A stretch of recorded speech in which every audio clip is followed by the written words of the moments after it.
আসসালামু আলাইকুম ওয়া রাহমাতুল্লাহি ওয়া বারাকাতুহু। আমি মোহাম্মদ ইয়াসিন মজুমদার মামুনস টিউটোরিয়ালের পক্ষ থেকে তোমাদেরকে স্বাগতম। আজকে আমরা নবম দশম শ্রেণী এবং এসএসসি পরীক্ষার্থীদের জন্য একটা গুরুত্বপূর্ণ চ্যাপ্টার 9.1 9.1 ত্রিকোণমিতি এই চ্যাপ্টারটা আলোচনা করব। এই চ্যাপ্টারটা বুঝতে হলে আমাদেরকে কতগুলো বেসিক সূত্র জানতে হবে। এই সূত্রগুলা জানা ব্যতি রেখে কোনোভাবেই এই চ্যাপ্টারটা তোমরা সমাধান করতে পারবে না। আজকে আমরা এই সূত্রগুলো নিয়ে ডিটেলস আলোচনা করব এবং আমাদের পুরো ক্লাসটা আমরা আমাদের মামুনস টিউটোরিয়াল ইউটিউব চ্যানেল এবং ফেসবুক পেজে আপলোড করব। তোমরা যারা ক্লাসটা একবার দেখার পরে তোমাদের কোথাও কোনো সমস্যা থাকবে তোমরা বারবার করে ইউটিউব চ্যানেলে ঢুকে অথবা ফেসবুক পেজে গিয়ে তোমরা বারবার করে ক্লাসটা দেখতে পারবা। ক্লাসটা সম্পূর্ণরূপে ফ্রি ভাবে তোমরা দেখতে পারবা। ওকে, ধন্যবাদ। এবার আমরা মূল আলোচনায় যাই। আমাদের যে ত্রিকোণমিতিটার উৎপত্তিটা মূলত হচ্ছে এই সমকোণী ত্রিভুজ নিয়ে। প্রথম বিষয়টা হচ্ছে সমকোণী ত্রিভুজ কাকে বলে। যে ত্রিভুজের একটি কোণ সমকোণ তাকে বলা হয় সমকোণী ত্রিভুজ। এখানে এই যে কোণটা আমরা এখানে দেখতেছি বি কোণটা, এ বি সি ত্রিভুজের বি কোণটা, এটা হচ্ছে 90 ডিগ্রি। এটা 90 ডিগ্রি, সেজন্য এই কোণটার নাম হয়ে গেল সমকোণী ত্রিভুজ। আর এখানে যে কোণটা আমরা দিলাম এই কোণটার সাথে যে দুটা বাহু কানেক্টেড আছে তার মধ্যে একটা হচ্ছে ভূমি আর হচ্ছে অতিভুজ। অতিভুজ কাকে বলে যদি প্রশ্ন করা হয় তাহলে আমরা অতিভুজের সংজ্ঞাটা দিব এভাবে: সমকোণী ত্রিভুজের সমকোণের বিপরীত বাহুকে অতিভুজ বলে। ঠিক আছে, এটা হচ্ছে ভূমি, এটা হচ্ছে অতিভুজ, আর বাকি অন্য বাহুটা হচ্ছে লম্ব। ঠিক আছে, তাহলে আমরা এখানে বিটা হলো বি বাহুটা পেলাম লম্ব, বিসি বাহুটা পেলাম ভূমি এবং এসি বাহুটা পেলাম অতিভুজ। ওকে, আমরা এবার 9.1 চ্যাপ্টারটা কমপ্লিট করার জন্য আমাদের বোর্ডে রাখা যে সূত্রগুলো আছে এই সূত্রগুলোর বাইরে আশা করি আর কোনো সূত্র লাগবে না, টোটালি লাগবেই না। 9.1 চ্যাপ্টারটা কমপ্লিট করার জন্য এর বাইরে আর একটা সূত্র লাগবে না। এই সূত্রগুলো তোমাদের মোটামুটি জানা থাকলে তোমরা 9.1 চ্যাপ্টারটা স্মুথলি করতে পারবা এবং এর কিছু কিছু অংশ 9.2 তেও হেল্পফুল হবে। তো তোমরা মোটামুটি 9.1 এবং 9.2 এর জন্য 9.2 এর আংশিক কমপ্লিট করার জন্য তোমাদের এই আজকের ক্লাসটা তোমাদের জন্য গুরুত্বপূর্ণ। ওকে, আমরা আবার মূল আলোচনা শুরু করি। আমরা পুরা সূত্রগুলাকে তিনটা পার্টে বিভক্ত করলাম। আমি এখানে এ পার্ট, বি পার্ট এবং সি পার্ট আমরা তিনটা পার্টে বিভক্ত করলাম। প্রথম পার্টে হচ্ছে যে ত্রিকোণমিতিক অনুপাতগুলো আছে, সাইন, কস, টেন, কোসেক, সেক, কট। এগুলোর সাথে হচ্ছে ত্রিভুজের বিভিন্ন যে বাহুগুলো আছে এই বাহুগুলোর সাথে কিভাবে সম্পর্ক যুক্ত সেই জিনিসগুলো নিয়ে আমরা এখানে আলোচনা করছি। তো যে যখন সাইন থিটা হবে, সাইন থিটা সমান সমান লম্ব বাই অতিভুজ। এখানে ডিটেলস আলোচনা আছে, তোমাদেরকে আমি আপাতত অত ডিটেলস আলোচনা করতেছি না, সহজে যাতে করে তোমরা মনে রাখতে পারো এবং তোমরা যাতে করে পরীক্ষা আসলে তোমরা যাতে করে অন্তত প্রশ্নগুলো আনসার করে দিয়ে আসতে পারো, সেরকম করে সহজ ভাষায় সহজ সরল সাবলীল ভাষায় যেভাবে উপস্থাপন করলে তোমাদের মাথায় থাকবে সেভাবে আমি এখানে উপস্থাপন করতেছি। তাহলে সাইন থিটা সমান কি? লম্ব বাই অতিভুজ। কস থিটা সমান কি? ভূমি বাই অতিভুজ। চিত্র থেকে দেখা যাচ্ছে ভূমি হচ্ছে বিসি বাহুটা আর অতিভুজ হচ্ছে এসি বাহুটা। কস থিটা সমান ভূমি বাই অতিভুজ, টেন থিটা সমান লম্ব বাই ভূমি। এই সম্পর্কগুলো তোমরা মুখস্থ করে নিবা। কোসেক থিটা সমান এটার বিপরীত, সাইনের বিপরীত যেহেতু কোসেক, যেহেতু সাইন সমান হচ্ছে লম্ব বাই অতিভুজ, তাহলে কোসেক থিটা সমান হবে অতিভুজ বাই লম্ব। উল্টে যাবে, অতিভুজ উপর উঠে যাবে, লম্ব নিচে আসবে, তাহলে কোসেক থিটা সমান অতিভুজ বাই লম্ব। কস থিটা সমান হচ্ছে ভূমি বাই অতিভুজ, কসের বিপরীত হচ্ছে সেক, তাহলে সেকে কি হবে? ভূমি বাই অতিভুজ, এটা উল্টে যাবে, ভূমি আসবে নিচে, অতিভুজ যাবে উপরে। এরপর টেন থিটা সমান লম্ব বাই ভূমি, টেন এর বিপরীত হলো কট, কটে হবে ভূমি বাই লম্ব, উল্টে যাবে।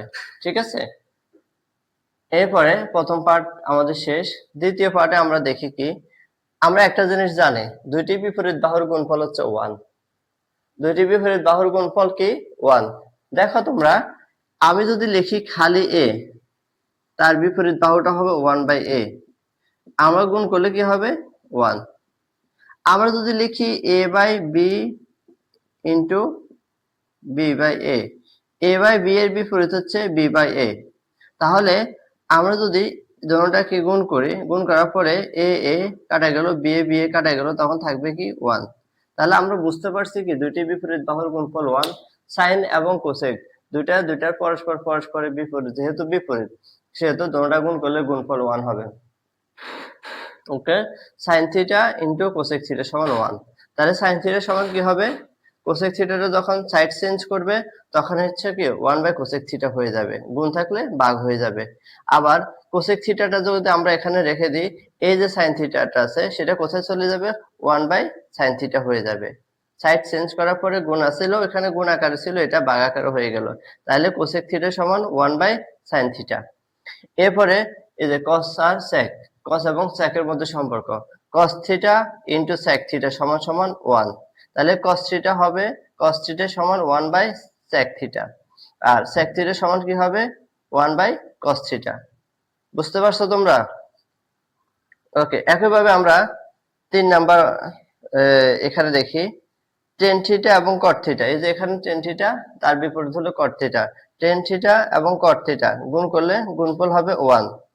তাহলে টেন থিটা সমান কি হবে, 1 বাই কট থিটা, আর কট থিটা সমান হবে কি 1 বাই টেন থিটা। যেহেতু এটা একটার সাথে গুণ আকারে ছিল, একটা যখন আমরা রেখে দিলাম, বাকিটা ভাগ আকারে সাইড চেঞ্জ করে ভাগ আকারে বসে গেল। আবার আমরা যখন টেনটা রেখে দিয়েছিলাম তখন কটটা ভাগ আকারে বসছে, আর কটটা যখন আমরা রেখে দিয়েছি টেনটা এখানে 1 বাই টেন মানে ভাগ আকারে এখানে বসে গেল। ওকে, টেন এবং কটের আরো দুটো গুরুত্বপূর্ণ সূত্র আছে, এগুলো প্রায় সময় অনেক বেশি পরিমাণ অঙ্কের মধ্যে ব্যবহৃত হয়। টেন থিটার সমান হচ্ছে sine theta by cos theta. টেনের বিপরীত যেহেতু কট, তাহলে কট থিটা সমান অবশ্যই কি হবে, কসটা উপরে উঠবে, সাইনটা নিচে আসবে। কট থিটা সমান cos theta by sine theta. Okay, তারপরে তৃতীয় নাম্বার পার্টে আমরা একটু দেখি।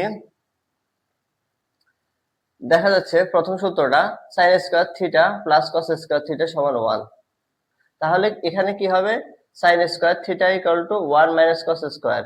এখানে কসটা যেহেতু কসের আগে প্লাস ছিল, সাইড চেঞ্জ করার পরে কসটা কি হয়ে গেল, মাইনাস হয়ে গেল। তারপরে হলো এখান থেকে আমরা তৃতীয় নম্বর সূত্রটা দেখি, আমরা কসটাকে রেখে দিলাম। কসটা রেখে দিলে কি হবে, সাইনটা সাইড চেঞ্জ করবে, অর্থাৎ সমচ্ছেদের বাম পাশে ছিল, এর সমচ্ছেদের ডান পাশে চলে যাবে। সেক্ষেত্রে হবে কি, সাইন স্কয়ার থিটাটা যখন সমচ্ছেদের ডান পাশে চলে গেল, সেক্ষেত্রে কি হয়ে গেল, মাইনাস হয়ে গেল। তাহলে cos square theta equal to 1 minus sine square theta. এরপর হলো sec square theta minus tan square theta equal to 1। Sec square theta equal to 1 plus tan square theta. এই যে সমচ্ছেদের বাম পাশে টেনটা ছিল এবং তার আগে মাইনাস ছিল, এটা যখন সমচ্ছেদের ডান পাশে চলে আসছে এবং এই মাইনাসটা এখানে প্লাস হয়ে গেছে। ওকে, তারপর হচ্ছে এইটুকু আমি একটু রাফ করে দেখাচ্ছি তোমাদেরকে, তোমরা একটু খেয়াল করো। 1 sec square theta equal to 1 plus tan square theta. Okay, এখন আমরা করব কি, টেন স্কয়ার থিটা প্লাস 1 বা 1 প্লাস টেন স্কয়ার থিটা যাই বলি equal to sec square theta লিখলাম। আমরা পুরো সাইডটা পুরোপুরিভাবে চেঞ্জ করে গেলাম, sec স্কয়ারটাকে ডান দিকে নিয়ে গেলাম, টেন স্কয়ারটাকে এর পাশে নিয়ে আসলাম। এখানে এখন যদি আমরা টেন স্কয়ারটা রেখে দিই তখন এখানে কি হবে, sec স্কয়ার থিটা, আর সমচ্ছেদের বাম পাশে যে প্লাস 1 আছে সেটা ডান পাশে চলে গেলে মাইনাস 1 হয়ে যাবে। তাহলে আমরা লিখতে পারি কি, ten square theta equal two sec square theta minus 1। এখানে যেটা লিখলাম ten square theta equal two sec square theta minus 1। তোমাদের কারো বুঝতে অসুবিধা হলে তোমরা বারবার করে দেখো, দেখলে তোমরা বুঝতে পারবা। বিষয়টা খুবই আমি ক্লিয়ারলি তোমাদেরকে বোঝাই দিতে চেষ্টা করতেছি। থার্ড নাম্বারে আসি আমরা, কোসেক স্কয়ার থিটা মাইনাস কট স্কয়ার থিটা সমান 1। তাহলে cosec square theta equal two কি হবে, এই যে সমান্তরালের বাম পাশে কট আছে তার আগে মাইনাস আছে, সেটা যখন সাইড চেঞ্জ করে ডান পাশে চলে গেল, সেক্ষেত্রে আমরা কি লিখলাম, এখানে মাইনাস কস থিটাটাকে আমরা এখানে প্লাস কট স্কয়ার থিটা লিখে ফেললাম। মাইনাস কট স্কয়ার থিটাটাকে আমরা এখানে প্লাস কট স্কয়ার থিটা দিয়ে দিলাম। তাহলে cosec square theta equal to 1 plus cot square theta. এরপরে এই যে ক্যালকুলেশন আছে, এই ক্যালকুলেশনের সাথে তোমরা মিল করে তোমরা এইটুকু অংশ লিখতে পারবা। কট স্কয়ার থিটা সমান কি হবে, কোসেক স্কয়ার থিটা এবং মাইনাসটা পাশে চলে আসলে কি হয়ে যাবে, -1 হয়ে যাবে। তাহলে cot square theta equal two cosec square theta -1। আমরা 9.1 সমাধান করার জন্য মোটামুটি এখানে যে কয়টা সূত্র আছে এই কয়টা সূত্র তোমাদের ভালোভাবে জানতে হবে, ঠিক আছে? আমরা আমাদের পার্ট 2 তে মূল বইয়ের যে অঙ্কগুলো আছে এই অঙ্কগুলো আমরা আলোচনা করব ধাপে ধাপে। তোমাদের সর্বপ্রথম যে কাজটা হচ্ছে তোমাদেরকে এই সূত্রগুলো বারবার লিখতে হবে, লিখে শিখে মাথায় সেভ করে নিতে হবে। আমি যেভাবে তোমাদেরকে বুঝাই দিলাম তোমরা সেভাবে লিখবে। তোমরা সব সূত্র মুখস্থ করার দরকার নাই। আমরা এখানে কিন্তু সব সূত্র কিন্তু মুখস্থ আকারে দেখাই নাই। আমাদের জাস্ট হচ্ছে কিছু ক্যালকুলেশনের সিস্টেম আছে, সিস্টেম অনুসারে আমরা এখানে যদি এগুলা ক্যালকুলেশন গুলা মাথায় রাখতে পারি তাহলে আমাদের সূত্রগুলা আমরা কখনো ভুলবো না। তো তোমরা যারা 9.1 এর ছাড়া অন্যান্য অধ্যায়গুলো সম্পর্কে তোমাদের যাদের কোনো সমস্যা থাকে তোমরা আমাকে পার্সোনালি ভাবে নক দিতে পারো। আমার এখানে হোয়াটসঅ্যাপ নাম্বার দিয়ে আছে, তোমরা আমার এই হোয়াটসঅ্যাপ নাম্বারে নক দিতে পারো। আমাকে তোমাদের যে চ্যাপ্টারগুলোতে যে সমস্যাগুলো আছে সমস্যাগুলোর কথা উল্লেখ করে বললে আমি সমস্যাগুলাকে সহজ সরল সাবলীল ভাষায় যেভাবে সমাধান করে দিলে তোমাদের উপকার হবে আমরা সেভাবে চেষ্টা করব। আর হচ্ছে আমরা আমাদের পার্ট 2 ক্লাসের মধ্যে পরবর্তী ক্লাসটার মধ্যে আমরা মূল বইয়ের যে ম্যাথগুলো আছে এগুলো আমরা আলোচনা করে দেব, এবং পার্ট 3 এর মধ্যে আমরা বোর্ড বইয়ের বিগত সালের বোর্ডের যে গুরুত্বপূর্ণ সৃজনশীল অঙ্কগুলো আছে এগুলো নিয়ে আলোচনা করব। তোমরা আমাদের সাথে থাকবা, মামুনস টিউটোরিয়ালের সাথে থাকবা। আশা করি তোমরা তোমাদের ম্যাথের মধ্যে সকল সমস্যার সমাধান তোমরা মামুনস টিউটোরিয়ালের মধ্যে খুঁজে পাবা। ধন্যবাদ এতক্ষণ আমাদের সাথে থাকার জন্য, ধন্যবাদ।